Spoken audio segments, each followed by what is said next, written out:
Hey folks, what's going on, people? How's everybody making out today?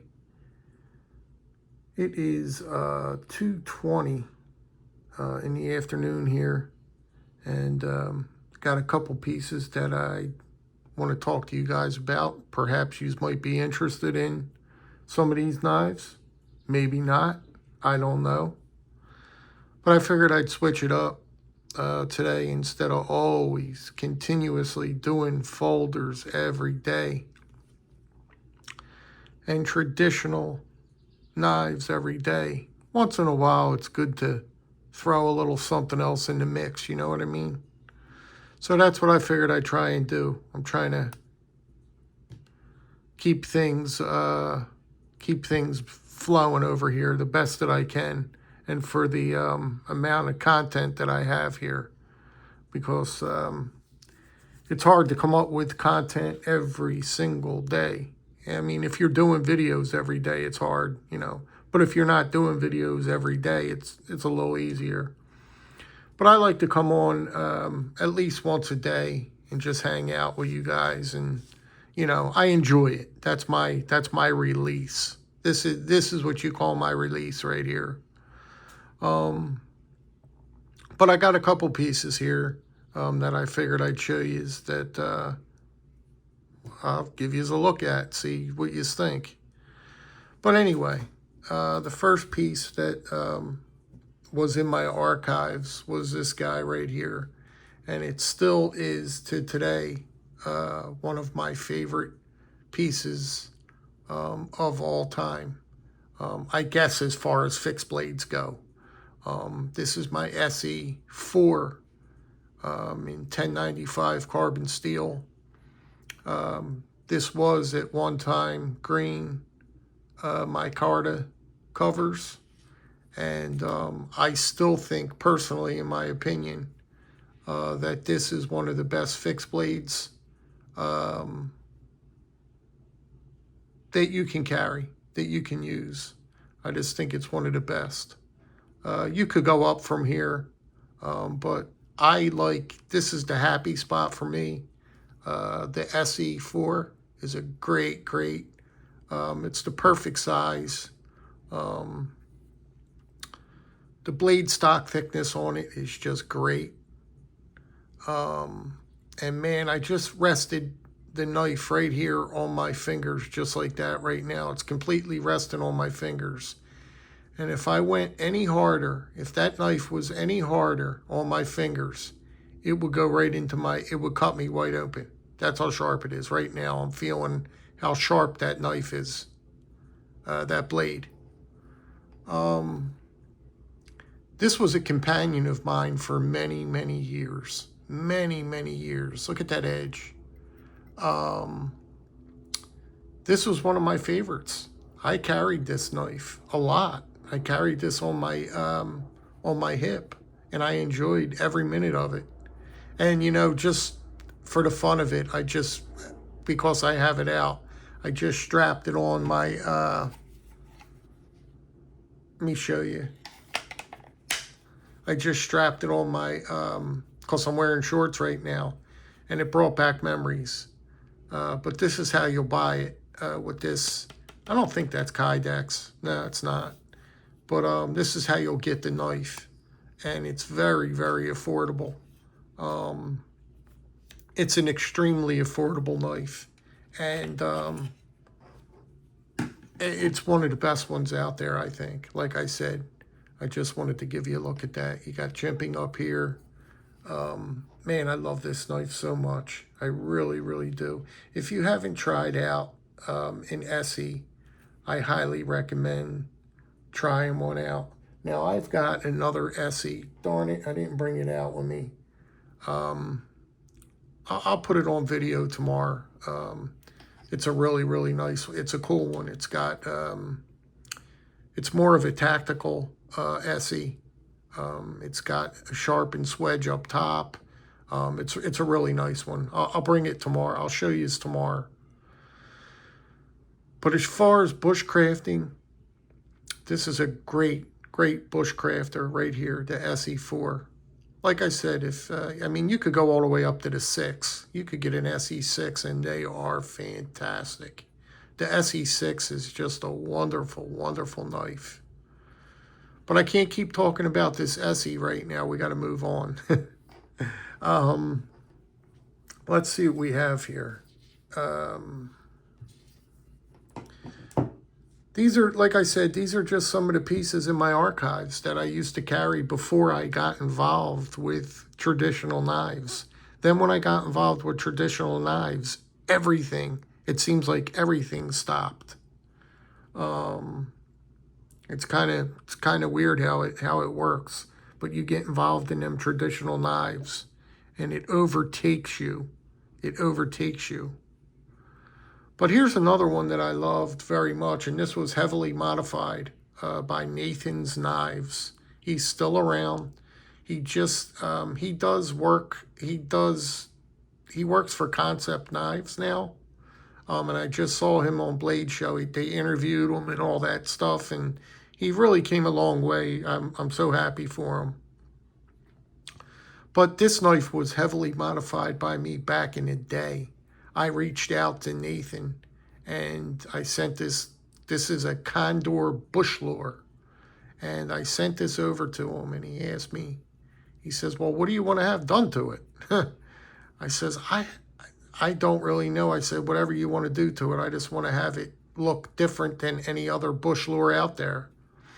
And this is what he did with the handles. Look how nice those handles are. Look how he grooved those handles out. Now, it's nothing real special. It's just whatever he does, I guess, with a Dremel. These are stock scales. These are not different scales. They're just something he cut into the wood. He made this his own. And he did as you can see, he did I forget what that's called, an etching on the blade, and he dyed, and he acid washed the blade, sharpened it, and I think that's really it. That's all I specified on this one. That's all I really wanted was a cool looking blade, and just do whatever he wanted with the blade. And I think this one really came out great. I really do. It's one of my favorites because I love the Condor Bush Lure.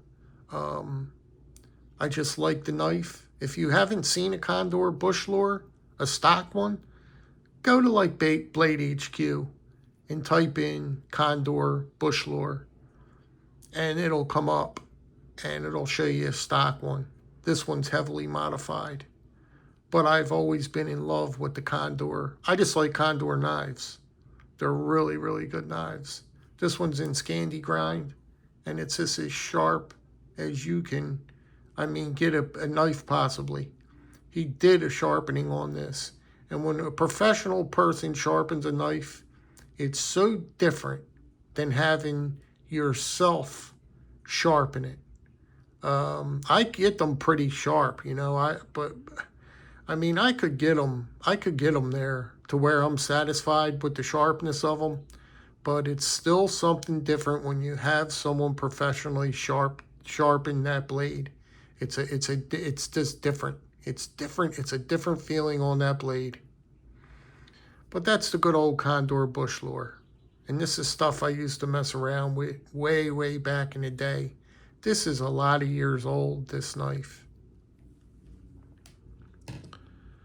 I still do want to rehash this knife. I've talked about it a whole lot, but I'm still not done talking about this knife because I am so impressed by it.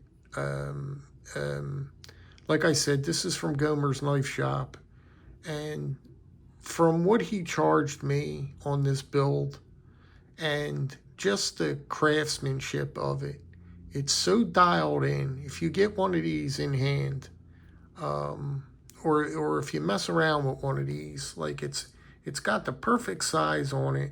It's got the perfect girth on the wood scales. The blade shape is absolutely money. It's just money. He sharpened this thing. I mean, it's vicious. It's got a very, very little grind on it. You could see it's a real slight grind. But he made that thing so sharp. He brought this to a nice point.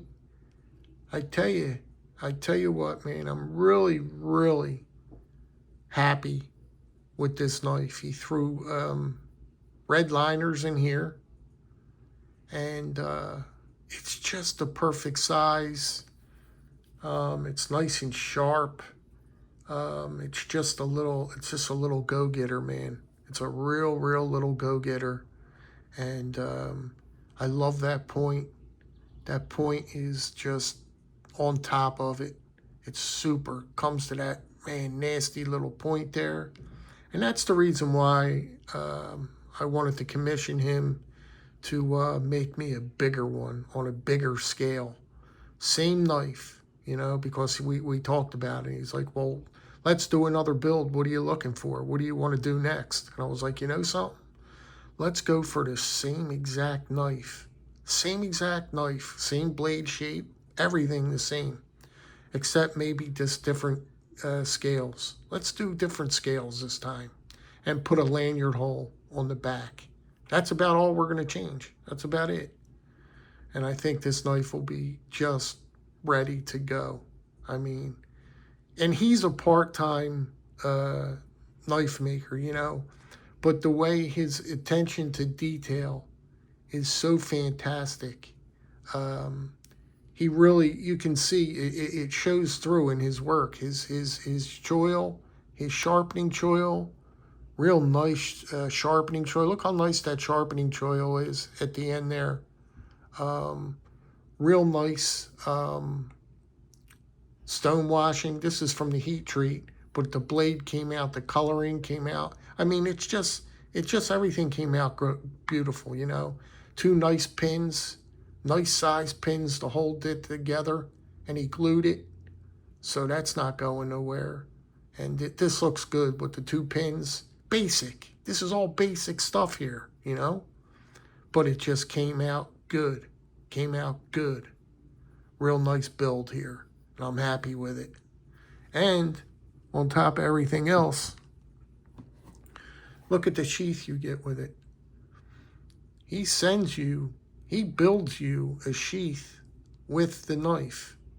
Now, I haven't had many knives built for me, but I don't remember having a sheath built for me with the knife. Not especially like this one. Look how nice that is. That's a beautiful, I mean, that just accommodates, that just finishes off the build, That's just a great offering here, man. And that's why I'm a fan of this Gomer. And he's a great guy too. He's a Christian guy. He's big into Jesus, and he's a good guy, man. He's a good guy. And I'm glad I like to associate myself around people like that. Good guys. So I showed you that, I showed you this one. I got one more to show you. Now that we've been on this cold steel kick, now we're going to get deep into the cold steel knives. Now, when I say deep, I talk about we're getting into the top of the line now. Now, this is the cold steel 4-inch Talwar. And this knife here is one of the best cold steels. This is to me one of the best cold steels. Now I got the big guy. I got to break them out sometime. Show you the monster Talwar that I have. It's a big piece. I'll hold that back for a surprise because you're not going to realize how big of a knife this is. But it's an awesome piece. I'm going to continuously pull out a couple of, or just one, cold steel per day to show you. But this is just, this knife here, man, oh man. Just look at that blade shape. I used to carry this just about close to every day a few years back, and this was my absolute go-to knife. There was nothing that could beat this knife back in the day, as far as I was concerned. I tell you, I think that they still sell these. As a matter of fact, they do. Listen to this lockup. I mean, that thing is locked up tight. I mean, that's a tight, tight piece. And if you're looking to carry a piece in your pocket for self-defense, or any other task that might get thrown at you, this is just the one for you. These are the kind of knives I used to gravitate towards like I said, before I got into the traditional knives. And what happens with traditional knives is you get taken over. You get taken over by them because they are such good knives. Everything else comes to a halt. And the only thing you're concerned with is getting that traditional knife, that pretty bone, that beautiful knife that's all about that pretty bone covers, and you just can't get away from that pretty bone covers, man. But this is some of the stuff I used to really, really gravitate towards, and I've got so many fixed blades and stuff like this in my collection that's never been shown on the channel. I've just never shown it. I've got a lot of cutlery, and a lot of people ask me, "Hey, do you want to sell this? Do you interested in selling that, or interested?" A couple people. I really don't sell my knives. That's one thing I don't do. I don't sell my knives because I love every one of them. I love every one of my knives. I don't want to I'm not interested in selling my knives. That's one thing that I don't do. I don't sell them. I keep them. I build a collection, and over time, I just let that collection build and build and build. I'm not a big seller. Like a lot of guys, they're on here every day selling knives and going back and forth trading. I'm sorry, horse trading, all that. I don't do that. That's one thing I don't do is trade. I don't trade knives because the knives I have in my collection, I love every knife in my collection. I love every knife in my collection, and I'm not real interested in selling any or trading. I'm not real interested in trading any off, you know. I'm happy with what I have. But check these cold steel Talwars if you're interested in these kind of knives, cold steel and stuff like that. Try out one of these Talwars or whatever, which one you're into. It doesn't matter to me. I mean, if you're into cold steel, you can't lose. They're some of the best knives on the market. They're some of the best knives out there. So yeah, I just figured I'd switch things up, or try to switch things up just a little bit, just to give you a look at something different. Like I said, besides traditional knives every day, with that pretty, you know, how else could I explain it? That pretty bone.